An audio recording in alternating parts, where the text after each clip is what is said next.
Hey everybody, and welcome back to the AVR Architecture Assembly and Reverse Engineering class. This is our second session, and I'm glad to have you back here. I got some feedback on the first session, and I really appreciate your feedback. So if you have a chance at the end of the session, just drop me a line. Just like the last time, we'll be using this shared document to share links and thoughts. There is a new page in the document with the title Class 2 Links and Resources. So I will be posting there the link. So you can find the link to the document inside the chat of the Zoom. And there is somebody who can't hear me. I just want to confirm that it's not everybody who can hear me, only Mr. Nello. Can hear you just fine. Okay, thank you. So I'm really sorry, Mr. Nello, probably something on your end. Okay, so I'm going to go ahead and share my screen, and we will continue more or less where we left off last time. Screen sharing, Zoom, screen number 1. Okay, so now you should be seeing my screen. I will just make sure I can see the chat at the same time. All right. Cool. So this is the document. Somebody has already added an X. Don't know why. And class 2. And last time we played around with those nice LEDs, and we are going to keep playing with them today. The first thing we are going to do, we are going to do something I forgot to do last time. So we started playing around with the timers, and we had this demo where we would use a timer to blink one of the LEDs. And then we had the loop empty, and we set up an interrupt handler to toggle the pin. And I forgot to mention that I have a blog post about that, which basically goes and explain this exactly what we did last time. So you can even see like the code here, which is more or less what we did last time. We can just copy it here and run it basically.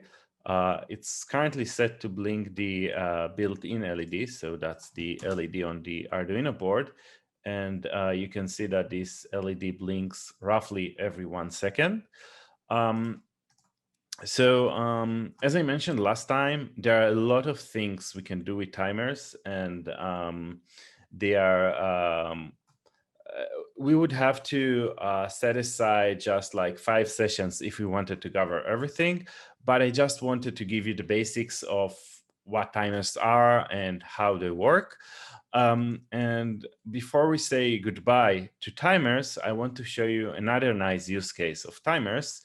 And the use case will be measuring the performance of our code. So right now we have set up timer number 1. And if we open the datasheet, we can see somewhere in here, there is the timer counter number 1. And we set up the registers. I think the important part was setting those clock select bits, those bits. So we set them to, we only set CS12 to 1. So this basically means we divide the clock by 256. So that's this line. And what this basically means, so we have the clock, Arduino clock running at 16 megahertz. So if we divide it by, so that's 16 million instructions per second, and or 60 million clock cycles per second. And if we divide it by, if we set a prescaler to 256, it means that the clock will, the counter, this timer, will go up every 256 clock cycles. So that was 60, big number, divided by 256, and the result was something like this, like almost the maximum value of a 16-bit integer. So the counter would count this amount of, would go up this amount of times per second. So that's with basically with this line. But if we wanted to measure how fast a piece of code runs, we can actually set a prescaler to just 1. So we can count every single clock tick. And in order to do that, let's just comment out this line and use this one prescaler. So it runs every single clock cycle. And in order to select this prescaler of 1, we can go back to the datasheet, not this one, and we see that we need to set this bit, CS10, we need to have it high.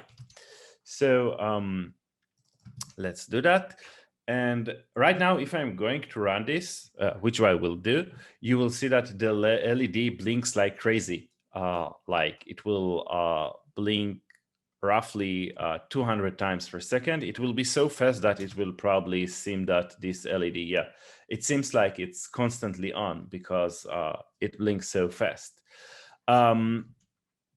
But we are not interested in this LED anymore.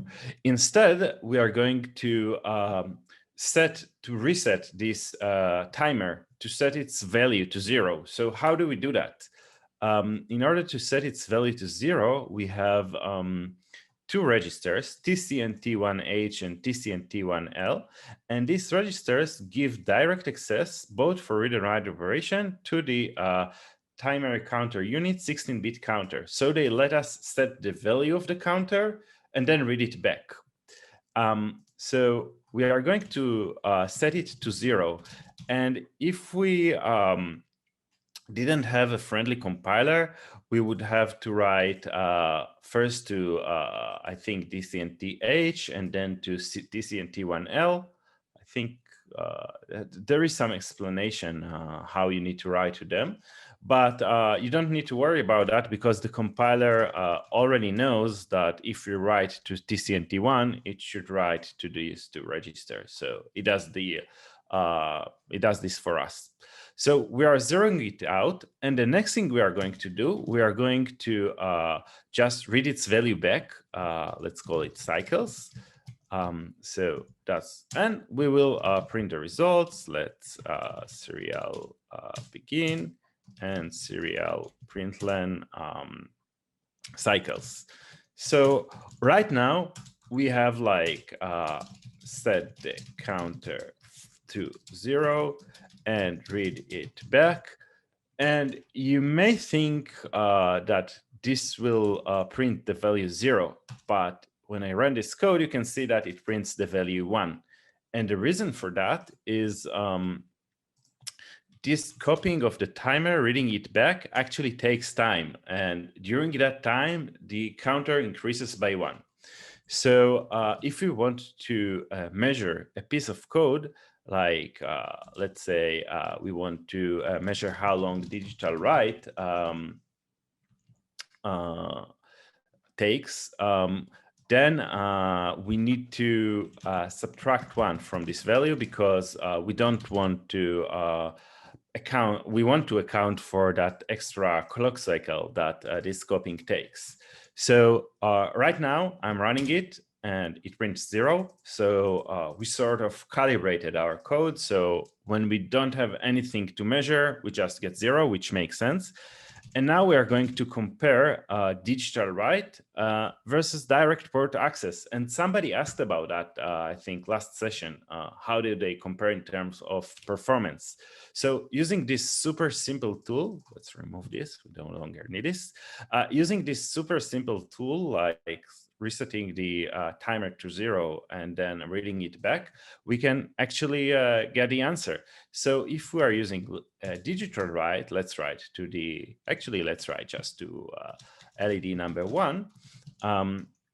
It's going to be 73 clock cycles. Wow, that's a lot. Or maybe it's not. Let's compare it to direct port access. So I'm going to do the same like port, that was port D for pin number 1. So port D equals, we want the second LED. So we want to set bit number 1. And we are going to run this. And this time it's only 2 clock cycles. So as you can see, there is a huge difference between digital write and direct port access. It's about 20 times faster. And somebody asked in the chat whether this counter affects the performance of the microcontroller in any way. As far as I know, it doesn't. It's a separate unit. It's in the same chip, but it's a separate unit. So the processor continues running at the same rate. Like the code will run in the same speed, regardless of like the timer counting every single clock cycle. So that's a good question. Thanks for asking. So that's pretty much, I think, my favorite use case of timers, or of this specific timer, just to measure the speed of some of code.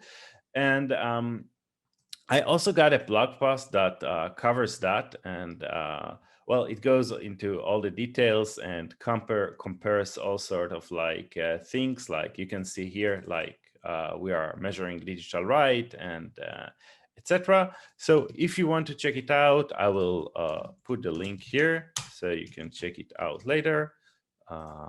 Yep. So this is the blog post. And I think that's about it with timers. I think it's a good time, speaking of timers, to move to assembly. And that's a bit of a big shift, but in order to learn about assembly for AVR, we can no longer use the datasheet. The datasheet only includes a quick summary of all the assembly instructions. And it's useful if you already know assembly and you just want a quick reminder of what each instruction does. But in order to actually learn about the instructions, we have to consult the AVR Instruction Manual. And it's a different document. It's pretty long. And as you can see, it has more than 100 instructions. And that really sounds like a lot, but we don't need to remember all of them. I will show you the most useful ones. And then more importantly, I will explain to you how to read this manual. So whenever you need some instruction, or I think that would make even more sense, whenever you read some code and encounter some instruction that you don't know about, you can just go here and read about it. So let's just paste this link in the document as well, so you can you can have it as well.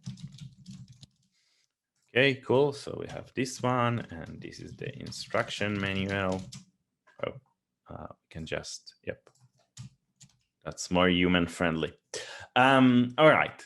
So the first instruction we are going to learn about is called NOP, N-O-P.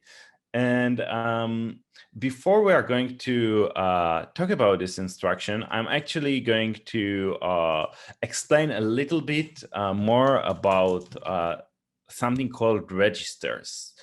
And registers are like,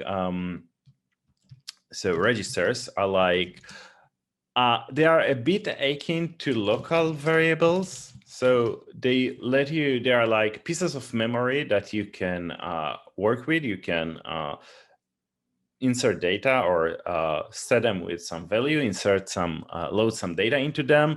You can perform calculations on them, and then you can copy them back to the memory or whatever. And specifically in AVR, you can only do arithmetic instructions. So all the arithmetic instructions, they only work on registers. So if you want to add two numbers, you first need to copy them into a register. And also AVR specific, you have a few general purpose registers. More specifically, you have 31 general purpose registers. So they are called R0 through R31. And these registers are 8-bit wide, so they can hold 1 byte. So 1 byte. And the reason, that's the reason AVR is called 8-bit architecture, because these registers are, they hold 8-bit, and all the arithmetic operations are performed, or most of them are performed on 8-bit registers. So other than these registers, we also have, they aren't exactly registers, but they are just pseudonyms for some of these registers. So we have X, and X, when we talk about X, we basically refer to R26 and R27. And then we have 6, 7, and then we have Y, which is 8 and 9, and Z, which refers to the two last registers. And there are some operations that work on, so X is 16 bits because it's two 18-bit registers, and same goes for Y and Z. And there are some operations that work on 16 bits, like adding two 16-bits numbers or copying two registers at once. And these operations use X, Y, and Z. And they are also used to hold memory addresses. The reason for that is that 8 bits couldn't hold all the memory. In AVR, we have like, so AVR, I mean the 80 mega 32p on the Uno, it has 2 kilobytes of memory, so we need more than 8 bits to address that. And that's why we have those register pairs, and they have those spatial names, but they are essentially the same thing with different names. And there are two more registers that we'll sort of encounter today. PC, which is it's the program counter, and it's not really a register that you can access from the code directly. It's more like an implicit register, and this register holds the memory, or the flash memory address of the currently executing instruction, or in some cases it holds the address of the next instruction to execute, but we don't have to worry about that right now. We just have to remember that PC tells us which instruction is going to run next. And there is also SReg, the status register, and it contains, so this one is 8 bits, and this one is, it really depends on the microcontroller, but it can go from, I think, 8 bits to 24 bits or something like that, or 22 bits. But again, you don't really get any direct access to PC, so you don't care about it. And the SReg basically holds some information about the state of the microcontroller, like whether interrupts are enabled or not. And if we want to learn about SReg, we can find it in the AVR CPIO core status register. Yeah. And we can see that the SReg actually contains 8 bits. And we won't talk about all these bits today. These are like affected by arithmetic instructions. But one thing I want to show you is that the most significant bit is called global interrupt enable. And actually, when you disable or enable interrupts, you just switch this bit off or on. So if we wanted to disable interrupts, we could do like last time. Let's do, yeah. So if we run this code again, we can see that this LED is blinking really rapidly because we have interrupts enabled, and this interrupt vector fires, and it's so rapid we can't see, but it switches it on and off. But if we disable interrupts, we'll see that it will no longer blink. So instead of calling this function, this C function to disable interrupt, we can just write 0 to sreg. And by writing 0 to sreg, we will clear this interrupt bit. So let's do this. Yeah, and you can see we're getting the same result. The interrupt doesn't fire, and nothing is happening with this LED. And we can also print like, let's do it here. So let's print len the value of sreg as binary.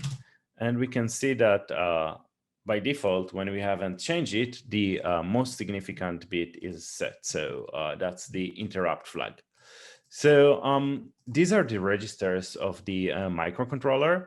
And we are going to work with them a lot, especially with those general purpose registers when we write assembly. And now when we have this information, when we know about those registers, we can start writing assembly code. Let's just get this back to work because I still want to be able to count cycles. So yeah, so we have this code that we created to count cycles.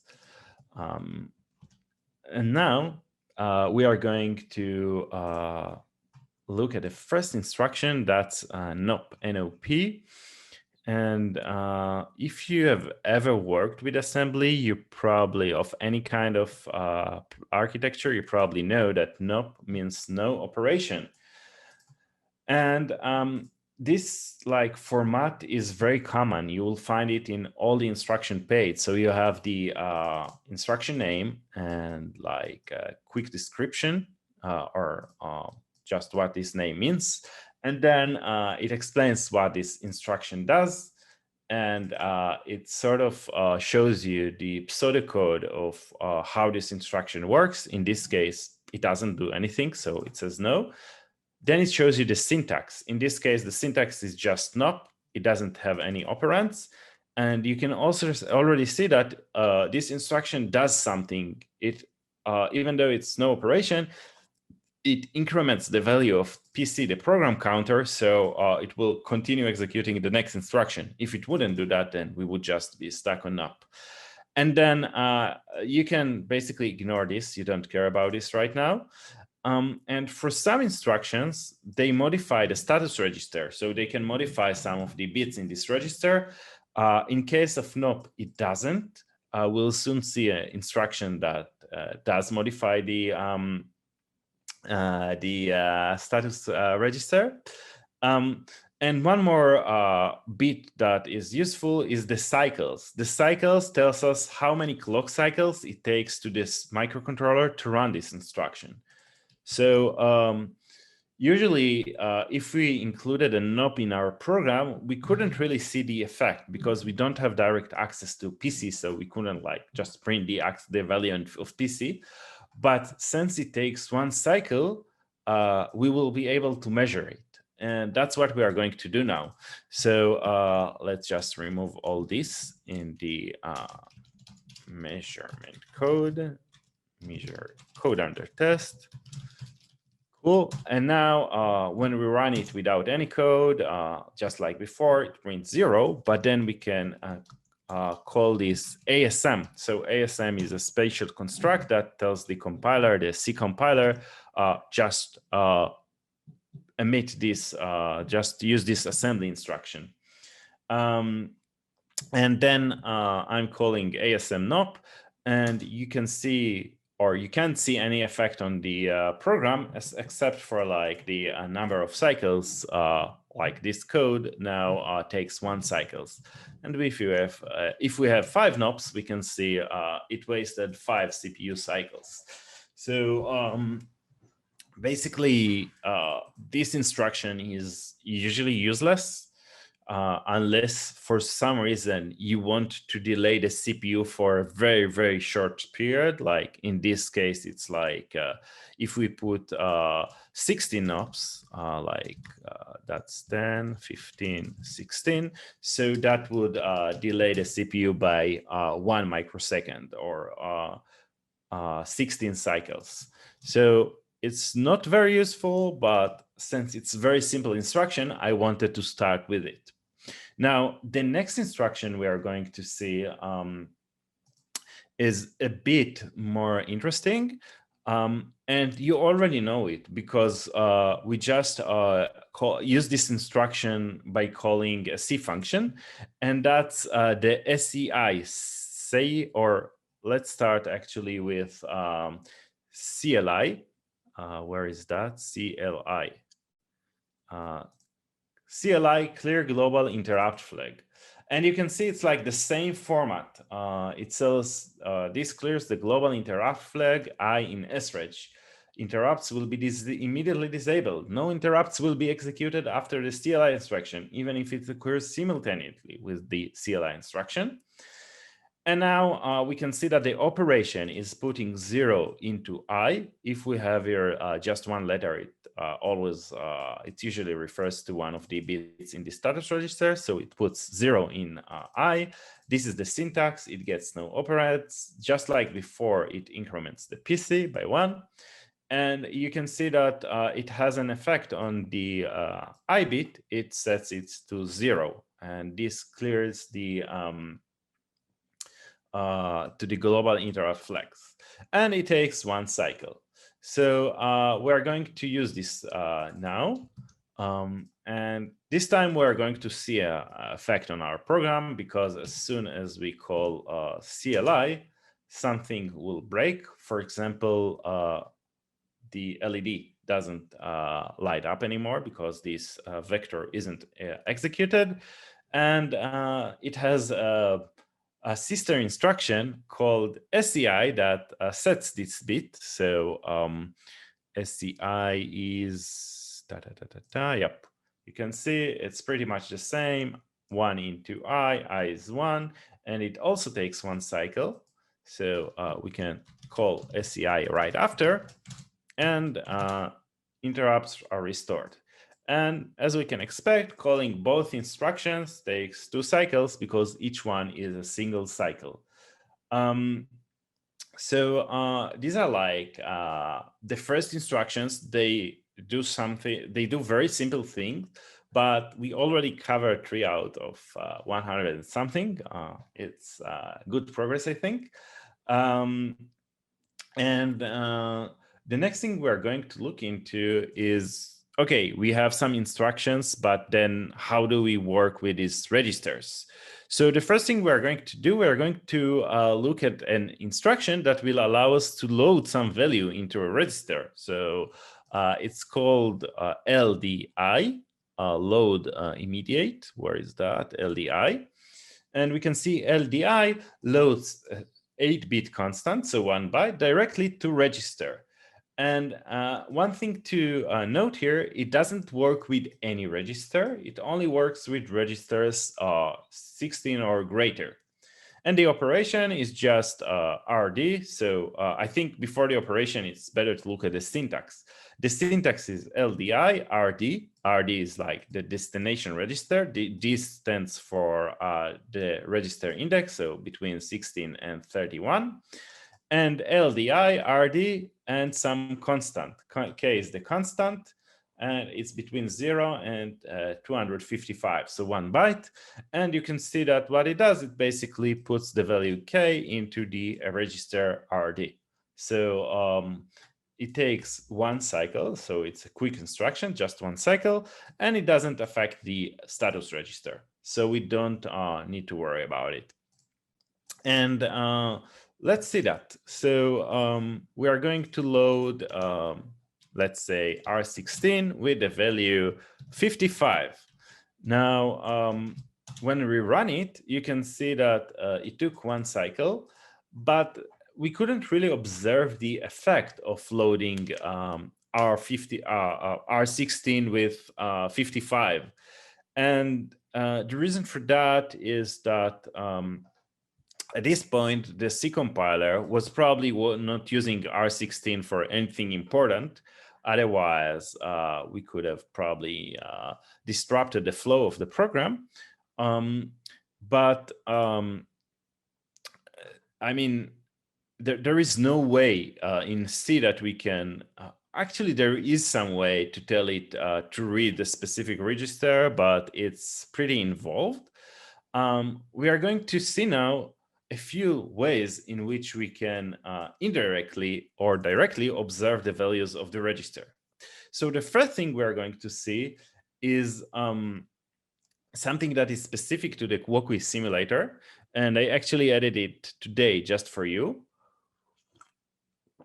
We are going to use another instruction, and that instruction is called break. And usually it's used to set, let's see, break, where are you? Yeah, so usually break is used to toggle a breakpoint to, if you have a debugger connected to the chip, it will just pause the CPU and break the code execution, and you will be able to debug it. But in the simulator, you can connect debugger, but it's kind of complex right now. So I think we will probably do it in the next session or the session after. But if you don't connect a debugger, you can still see, use this instruction. And it's very useful because it's a bit hacky. But if you open the Chrome DevTools, let's clear it, and you run this code, you will see that every break instruction actually dumps all the values of the registers. And it dumps them in hexadecimal. So let's put an hexadecimal value so it will be easier for us to see. And we can see that R16 got the value 37. So while you are learning about assembly, this is like super useful in order to just get some insight into the value of registers. And you can see here all these 31 registers. You can see here the program counter, SP, which we will talk about next time. And also you can see X, Y, and Z. And for instance, you can see that the value of Y is actually made of the values of R28 and R29. And same goes for the value of Z. It's just a little Indian the 16-bit value of those two registers. And you can also see the status register. In this case, all the bits are off and only the I bit is on, so interrupts are enabled. So that's one way you can debug your code or see the values of registers. But I'm going to show you a few more ways.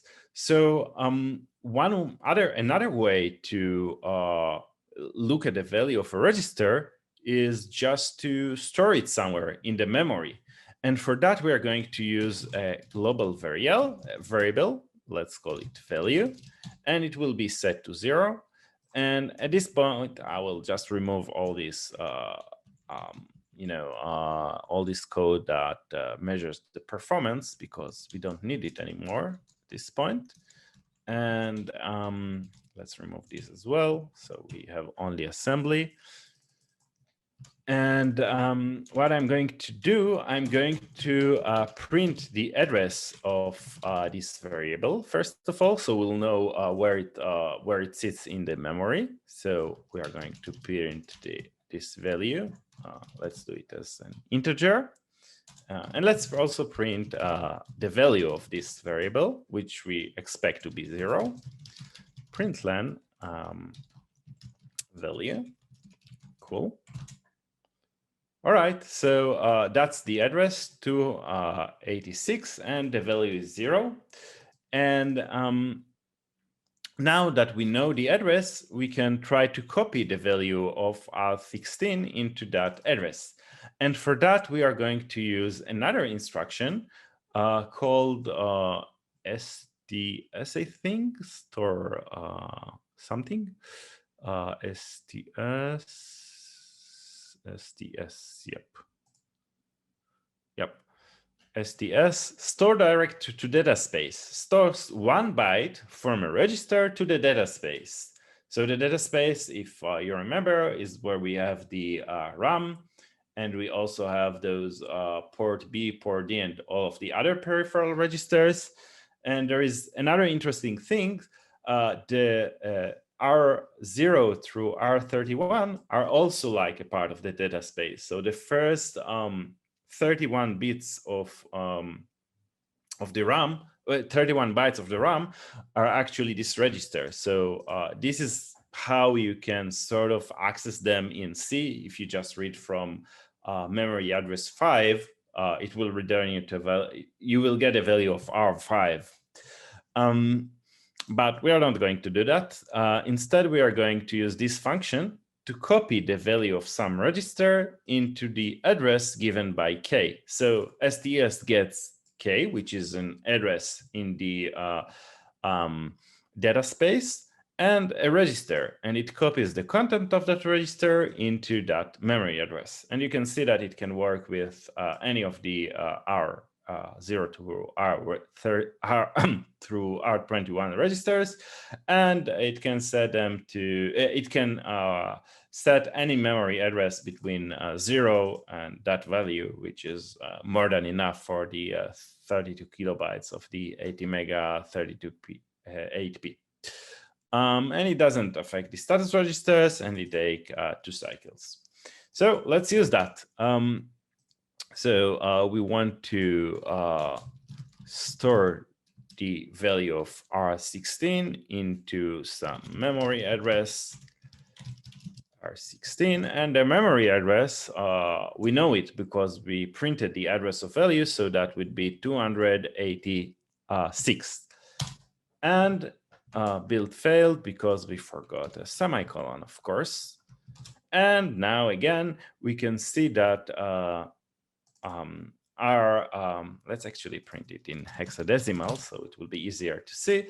It contains 37 hexa. So we copied 37, we loaded the value 37 into R16, and then stored the value from R16 into this memory address, which we know happens to be the address of value. And what I just showed you now, it is what you have just seen now, it is what you shouldn't do. And in a moment, I will show you how to do it, what's the proper way to access variables when you are writing assembly code inside C, C or Arduino code.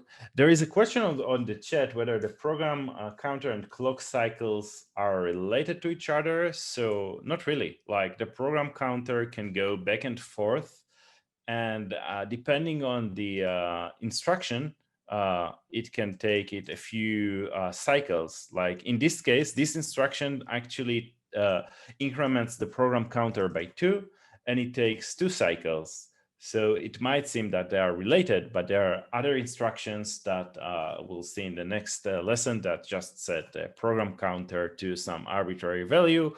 And there are instructions like, I think even LDI does that. I'm not sure. Let's see. No, LDI takes 1 cycle, but there are instructions that take 2 cycles, while they still they only increment the program counter by 1. Cool. So yeah, so that's one way to observe the value of R16. Just copy it somewhere in the memory, and then hopefully read from the same memory inside the C++ land and print it. But that's not the only way. Another way to do it would be to store it to the location where the port D register resides. So basically write the value of, copy the value of this register into port D. And for that, we are first going to print the address of port D.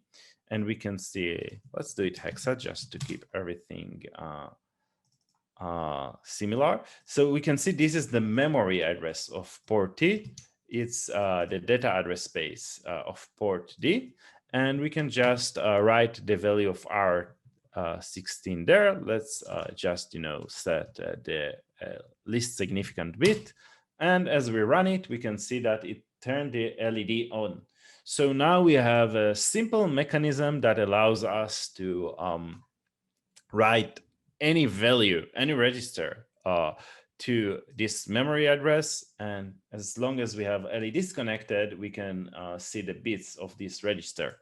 So that's what I usually do when I need to debug something with assembly and Arduino. And, I just want to dump the bits of a register in a specific points. That's the easiest way to do it.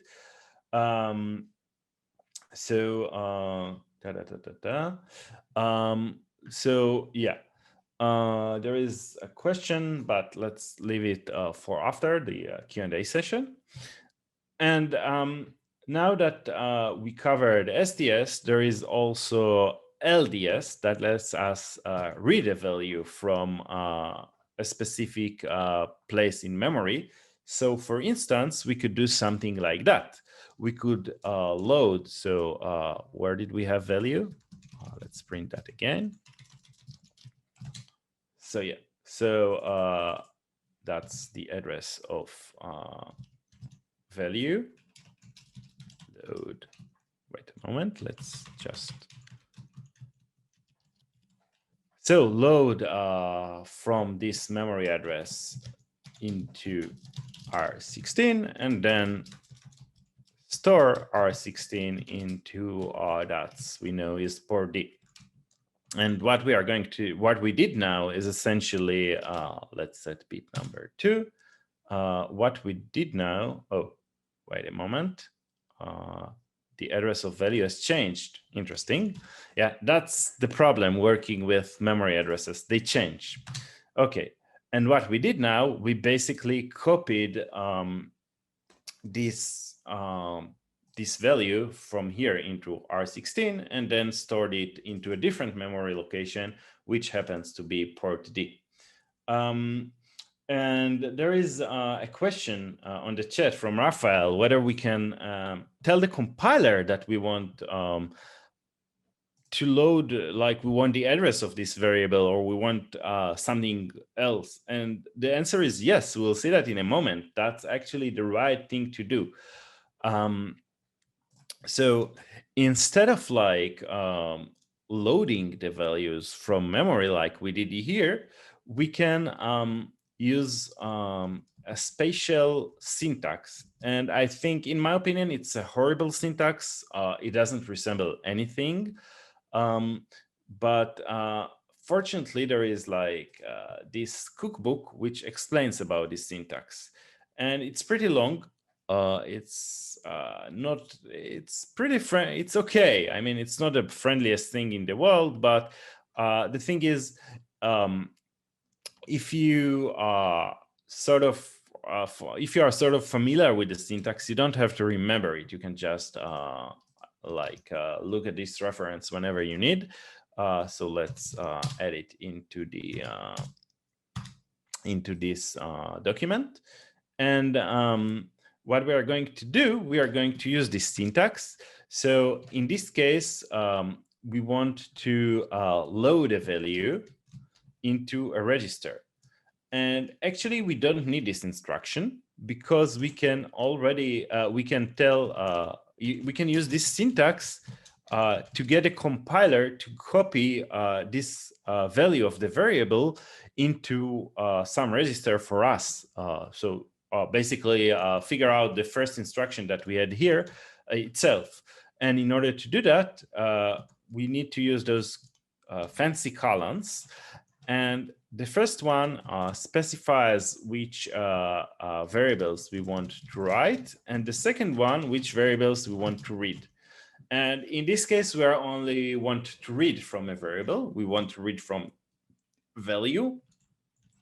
So we can write value, but it won't understand it because it needs to know what to do with this value, where to put it. So we give it a string, and I said before it's an awkward syntax, so bear with me. We give it a string, and this string tells the compiler what to do or how to treat the value. It's also called constraints. So if we put it, we set it to R, it means we want you to put this value in some arbitrary register. You get a choice, you get to choose what register to use, but it's up to you, and the compiler takes care of that. And then inside a parenthesis, we tell it what value we want to put into that register. Now, you're probably asking yourself, okay, so how do we access this in the code? So instead of writing the register, we don't know which register the compiler is going to choose. We have this syntax, which is $, and then the index of this I don't remember even how they call this input and output operands of this operand. So in this case, this is the first one, so we do %0. So this will be replaced by some register. It could be R1, R5, R6, I don't know. And the compiler will make sure that it copies this value from the variable into that register for us.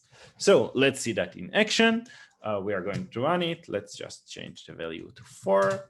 And we can see that it actually put the value 4 into, we don't need this print, but we can see in the LEDs that it has put the value 4 into this port D. And to make it actually more human-friendly, I would say, instead of writing this address of port D, we can also tell the compiler to put the address of port D here. And we can do it by introducing another register that we want to, or another value, or another operand that we want to use in the ASM statement. But this time it's not going to be a register, because STS doesn't get a register. It gets a number. It gets a memory address. So we can just say M. And there is a big table here somewhere here that tells you what are all these letters. So R stands for any register. And you can see that M is just an 8-bit constant. And then we can tell it that this M is actually going to be the address of port D. And we can reference here as %1. So hopefully, let's set it to 8, run the code, and hopefully, yeah, we got this LED on, so this worked. So this is how you use inline assembly. You don't write any magic values here. You just write, use all the constants in these 2 strange columns, and then you just reference them from the assembly code. Now, this can get quite confusing when you have many of them. So fortunately, you can give them names. So for instance, we can call this val. So we use,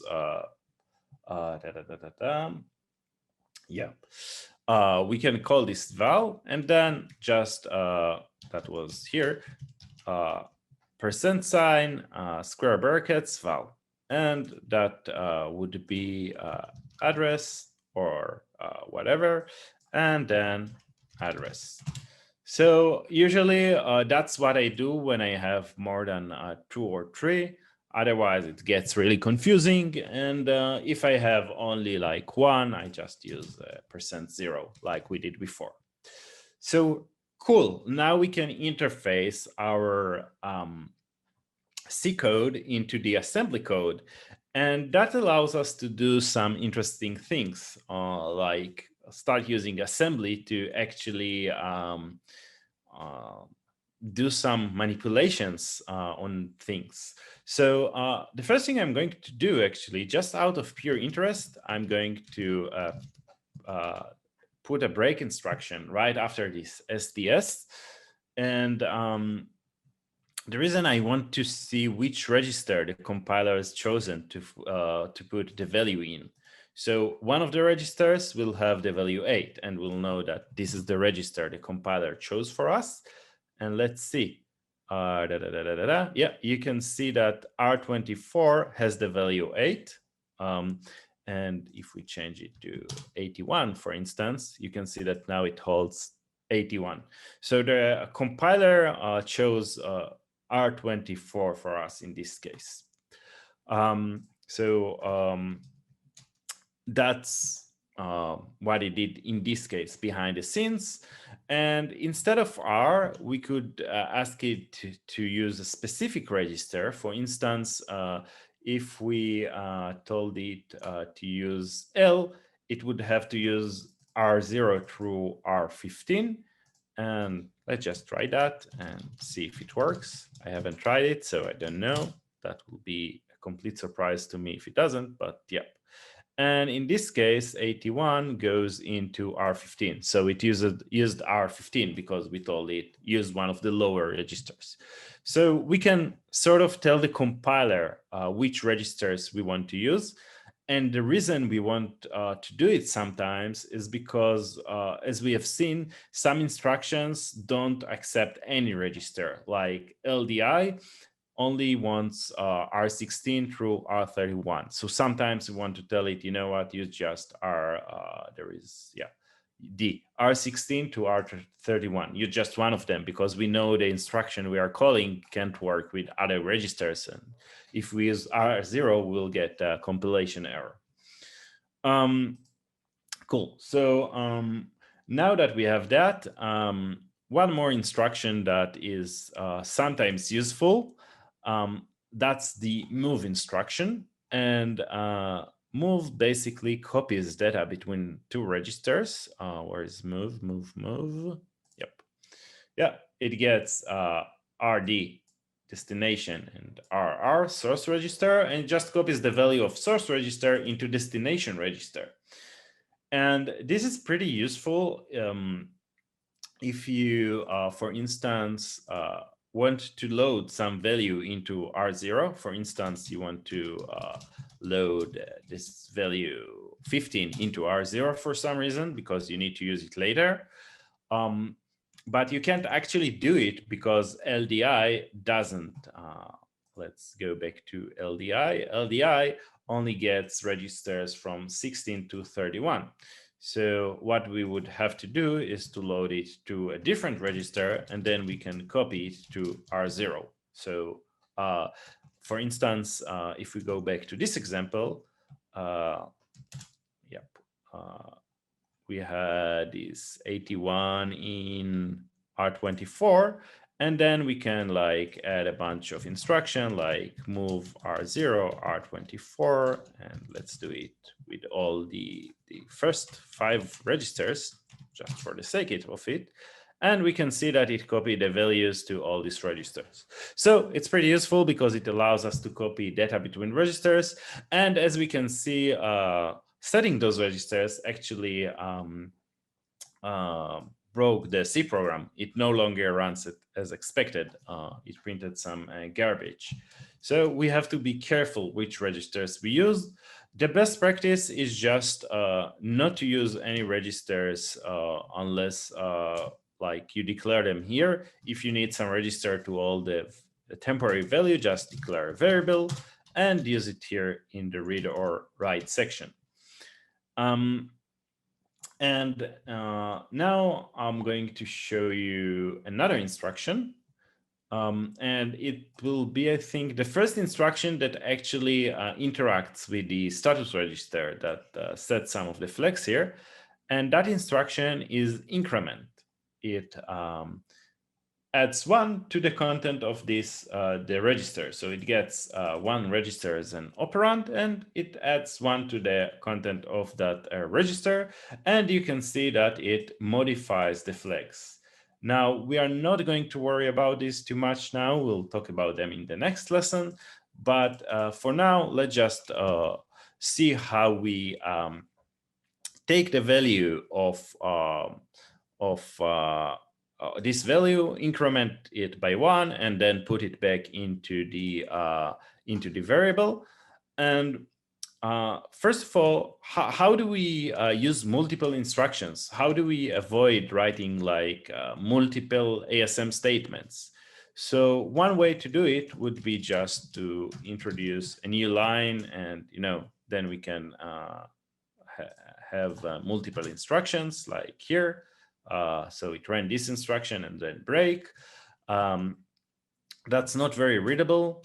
The second way would be just to put these two strings, and the compiler would concatenate them, but we still have to remember this /n, otherwise we would get error because, and it's a pretty cryptic error, garbage at the end of line.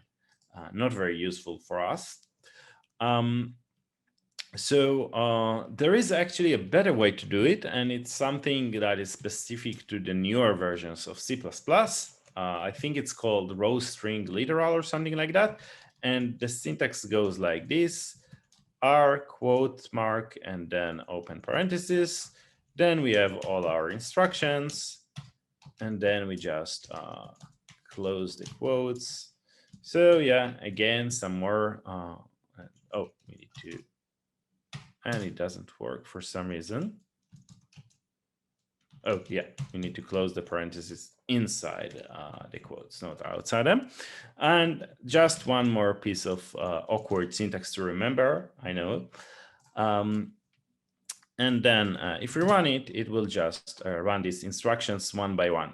And the big advantage is that now we can use these instructions like these variables, these operands in multiple instructions, the same operands. So for instance, we can say that we also want to be able, equals mean right to value. We don't need the address anymore. And then we can do something like that, inc val. And I haven't tried it before. I hope that it will work. Let's see.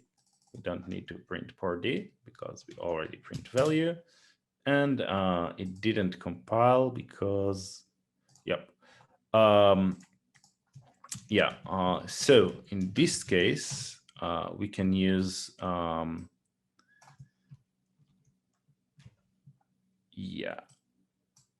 I think there is another syntax that tells it that we want to use the same variable as before. I don't remember it right now, but we can just give it a different name, I guess. We'll call it val1, and then we'll call this val. And then we can do move. So increment. First of all, let's copy val into, let's copy val1 into val1. Let's call it result. That will be easier to understand. So let's copy val into result, and then let's increment the result, and then print everything. And it didn't fail, impossible. Oh yeah, we need to tell it that this is a register. We can't just copy the value because it won't be able to write to this value. It needs a register for that. Okay, and now it worked, and we see that it incremented the value. So the first line copied this value into some temporary register that would hold the result. And then the second line incremented that register. And there is also a syntax, I don't remember it right now, I have to check it, that would allow us to use the same name for both of them. So we don't have to do this copy. But you can find it here. Maybe that could be your homework, just looking at this document and finding it here. And we are pretty much out of time. But we have covered quite a lot, and in the next lesson we'll cover a few more instructions, like all the arithmetic instructions. But if you feel curious, you can you already have the basic blocks that you can use to play around, and you can try to see how you use the add instruction to add two numbers, or if you feel really adventurous, there is a multiply instruction, to multiply two numbers, and get a bit of sense of how those instructions work. So there is the instruction manual, and you can consult it. You can use this rake to print the values of registers, and you have this syntax. I will actually copy it over, so you have this as an example if you want to keep playing around. And before we move to the Q&A session, which will be in just a moment, I want to mention two more things. So first of all, at the end of the course, we will have a final project where it's optional, but if you want to get a certificate from Hackaday, you will have to do it. We'll have some project where you will have to write some assembly code that will do something. We are still deciding what that thing would be, maybe a 7-segment clock or some game. If you have any ideas or things that you want to do, you are invited to let me know, and we'll come up with, we'll decide this week and let you know. And as always, we have I think we have the link here. There is the Discord channel. So if you want to catch me and ask any questions, you can find me on this Discord channel. And there is also a chat on HackadayU, where you can also, for this course, where you can also ask questions during the week. So that's basically it for today. I really want you to feel comfortable with just going through this instruction manual and learning about the different instructions. So I gave you a few examples, and we'll continue with that next week.